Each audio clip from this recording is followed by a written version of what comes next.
সবার জামাই নিজের বউরে বাবু সোনা জাদু টোনা কত কিছু করে ডাকে, আর আমার জামাই আমারে ডাকে। আরে কোথায় মরছো তুমি? কখন থেকে ডাকতেছি, কানে শোনো না? বয়রা হয়ে গেছো নাকি? রান্নাঘরে ময়ূরী ভূত হয়ে গেছি, আসতেছি। এই আম্মা ফোন দিছে, তোমার সাথে কথা বলবে। এই নাও।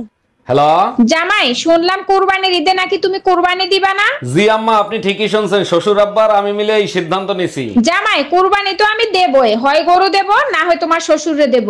আম্মা জান, আপনি গরুই কোরবানি দিয়েন, গাধা কোরবানি হালাল না।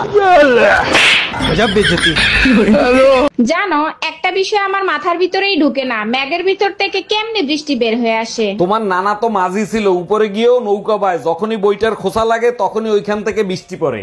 ও আচ্ছা, এইবার বুঝছি বৃষ্টির সাথে বিদ্যুৎ কেন চমকায়। সর্বনাশ করছে, এখন আবার তুমি কি বুঝলা কেন বিদ্যুৎ চমকায়? তোমার নানা তো ওয়েল্ডিং মিস্ত্রি ছিল, যখনই সে ম্যাগের ফুটো বন্ধ করতে যায় তখনই বিদ্যুৎ চমকায়। অরুণ ভাই, শুনলাম ভাবি নাকি কয়দিন ধরে আপনারা ডাইল আর শাক খাওয়াচ্ছে, কাহিনী কি? আর ভাবি বললেন না, যেদিন বলছি কোরবানি দিতে পারবো না সেই দিন থেকে ডাইলা শাক খাওয়ানো শুরু করছে। বলেন কি, এইটা কিরকম কথা? তা আপনি ভাবিরে কিছু বলেন নাই? বলছিলাম, বলে এবার তো কুরবানি দেবা না, সারা বছর তো ডাইলের শাকই খাবা, আগের থেকে অভ্যাস করো।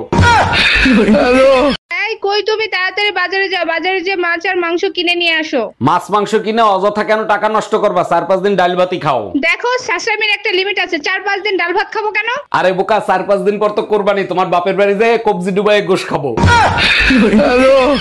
এবার কোরবানিতে কি কোরবান দিবা, গরু না ছাগল? তুমিই তো বলছো এবার কোরবানির ঈদে বাপের বাড়ি যাবা, তাহলে কোরবানি দিবা কখন? আমি বলছি কোরবানির পরে বাপের বাড়ি যাব, কোরবানি তো অবশ্যই দিব। এক মুখে কত কথা বলো, তুমি এক কাজ করো, এবার আমারই কোরবানি দিয়ে দাও। অবশ্যই দিতাম, কিন্তু কোরবানিতে তো গরু ছাগল হালাল, গাদা হালাল না।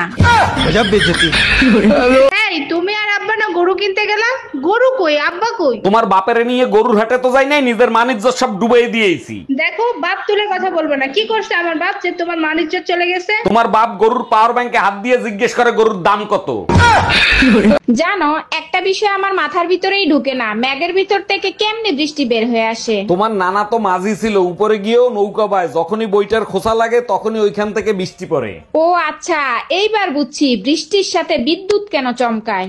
সর্বনাশ করছে, এখন আবার তুমি কি বুঝলা কেন বিদ্যুৎ চমকায়? তোমার নানা তো ওয়েল্ডিং মিস্ত্রি ছিল, যখনই সে ম্যাগের ফুটো বন্ধ করতে যায় তখনই বিদ্যুৎ চমকায়। বৌদি, আপনার ছেলেটা তো অনেক কিউট হয়েছে, একেবারে ঠিক আপনার মতো দেখতে। অরুণ ভাই, জীবনে অনেক ভালো কর্ম করছি, তার ফল তো অবশ্যই ভালো পাবো, তাই না? এটা অবশ্য আপনি ঠিক বলছেন, কিন্তু টাকলা কালা জামাই আপনার কপালে জুটলো কি করে? অরুণ ভাই, মানুষের ভালো কর্মের সাথে কিছু খারাপ কর্ম থাকে, আর এইটা হলো সেই খারাপ কর্মের ফল। টুম্পা, কই তুমি? ঈদের ছুটি দিয়ে দিছে, তাড়াতাড়ি ব্যাগ গোছাও, কালকে সকালেই তোমার বাপের বাড়ি যাবো। আচ্ছা, ঈদ আসলেই তুমি শ্বশুর বাড়ি যাই ঠেলে উঠো, তোমার লজ্জা করে না? কুরবানি দিতে হয় না, ঈদের মার্কেট করতে হয় না, লজ্জা পাইলে এত টাকা কি বাঁচতো?